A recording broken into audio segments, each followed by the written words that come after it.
Assalamualaikum warahmatullahi wabarakatuh. Yang saya hormati Ibu Septi Nurmalita SEMAK selaku dosen pengampu mata kuliah Statistika Ekonomi dan Bisnis. Pada kesempatan kali ini saya Vanessa Amalia Duati dengan NIM 170662303 dari kelas S1 Akuntansi A ingin mempresentasikan hasil uji asumsi klasik dan uji regresi linear berganda untuk memenuhi nilai kuis mata kuliah StatBase. Pada kesempatan kali ini saya menguji bagaimana pengaruh yang pertama variabel X1-nya itu capital structure yang diwakili nilai DER, lalu variabel X2-nya itu size atau ukuran perusahaan yang diwakili nilai total aset terhadap Y-nya itu nilai perusahaan atau value yang diwakili oleh nilai price to book value. Ada perusahaan terdaftar di BEI di sektor finansial dan yang subsektornya utama periode 2024. Nah, dalam memilih variabel ini, saya mengacu pada salah satu jurnal, yakni jurnalnya judulnya Pengaruh Struktur Modal, Kepemilikan Institusional dan Ukuran Perusahaan terhadap Nilai Perusahaan pada Perusahaan Pertambangan. Jadi, jurnal ini saya jadikan acuan, namun saya tidak mengambil variabel kepemilikan institusional. Saya hanya mengambil struktur modal atau DER dan juga ukuran perusahaan atau size. Di jurnal ini juga sudah lengkap, mulai dari uji asumsi klasik, uji regresi linear pergandanya ada. Oke. Nah, untuk data yang saya gunakan untuk uji regresi linear berganda ini, awalnya ini ada 41 perusahaan.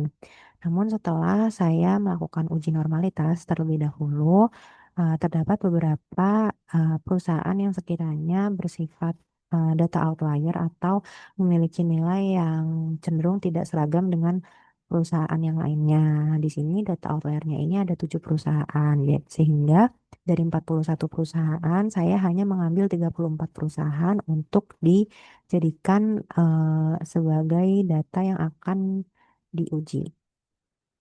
Untuk variabel yang digunakan ini, saya mentransformasi nilainya karena setelah saya uji normalitas awalnya itu datanya tidak terdistribusi normal. Makanya saya memutuskan untuk mentransformasi data menggunakan logaritma natural. Data yang saya learn atau yang saya transformasi ini ada data dari value atau Y-nya dan X2 atau yang size ini. Oke, selanjutnya untuk uji asumsi klasik, yang pertama itu ada uji normalitas. Di sini saya menggunakan uji Lilliefors, di mana untuk uji Lilliefors ini hipotesisnya H0-nya data terdistribusi normal dan H1-nya itu data tidak terdistribusi normal. Jika L hitungnya lebih dari L tabel, maka H0-nya bisa kita terima dan berarti data terdistribusi normal. Namun jika L hitung atau LO-nya itu lebih daripada L tabel, maka H0-nya ditolak atau data tidak terdistribusi normal. Nah, yang pertama ini untuk X1-nya atau capital structure sudah saya hitung. LO-nya atau L hitungnya itu mendapat nilai sebesar 0,09262. Sementara untuk L tabel dengan N-nya itu 34 dengan rumus tertera itu mendapat nilai 0,15195. Jadi karena nilai LO-nya ini lebih kecil daripada L tabel, maka kita gagal untuk merecek H0-nya. Di mana ini berarti data dari capital structure ini terdistribusi normal berbasis dari uji Lilliefors. Selanjutnya untuk yang X2-nya ini juga sama, sudah dihitung dan juga mendapat nilai yang lebih kecil dari L tabelnya yaitu 0,11607. Jadi di sini juga kita merecek H0 di mana data size atau data total aset ini terdistribusi normal. Selanjutnya untuk uji heteroskedastisitas, ini saya menggunakan uji Glatzer, di mana di uji Glatzer ini H0-nya adalah gamma kurang dari sama dengan 0, berarti datanya ini memiliki homoskedastisitas atau tidak memiliki gejala heterokedastisitas. Sementara H1-nya adalah gamma lebih dari 0, itu data tidak memiliki homoskedastisitas dan memiliki gejala heterokedastisitas. Nah, jika p-value-nya itu lebih dari alfa, maka H0-nya bisa diterima yang berarti data tidak menunjukkan gejala heteroskedastisitas.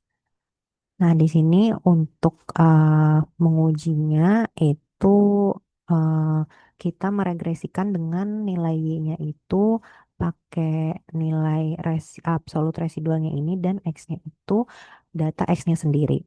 Nah, didapatkan hasil seperti ini. Lalu kita lihat p-value-nya aja. Nah, p-value-nya ini kan 0,15497, di mana 0,15497 ini berarti di atas nilai alfanya yaitu 0,05.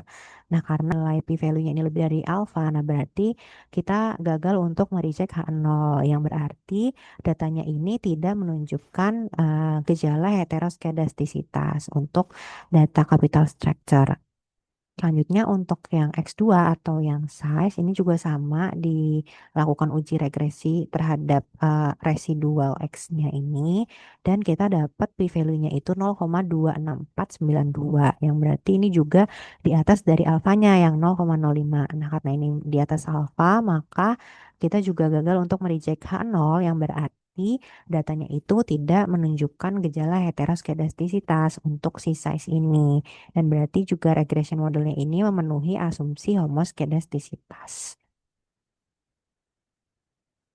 Selanjutnya untuk uji multikolinearitas ini saya menggunakan correlation analysis dan juga variance of inclusion. Nah, correlation analysis ini kita bisa lihat di poin di nilai yang ini yaitu 0,509527179. Jadi kalau misalnya pakai analisis korelasi ini biasanya dianggapnya kalau misalnya di atas 0,9 itu baru ada multikolinearitas. Sementara ini kan di bawah 0,9. Nah, jadi karena di bawah, nah ini nggak ada hubungan gitu antara independent variable antara capital structure sama si size ini nggak menunjukkan multikolinearitas.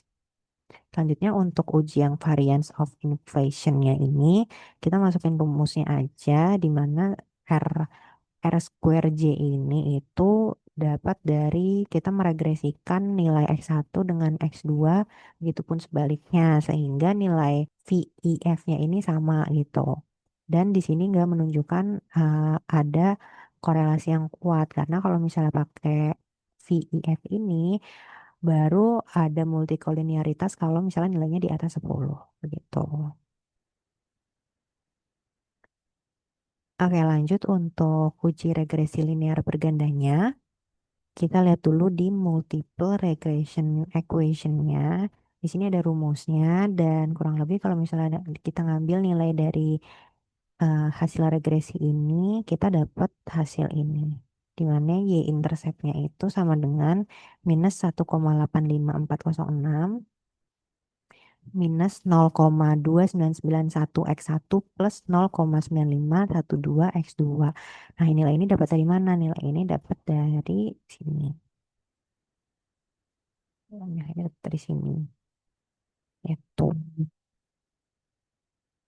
Nah, the regression coefficient buat capital structure-nya ini kan minus 0,2991. Nah, di sini kan berarti nunjukin ada koefisien negatif yang mengindikasikan ini ada hubungan tidak langsung gitu dari value sama capital structure. Ketika capital structure-nya ini meningkat, maka nilai perusahaannya itu cenderung menurun.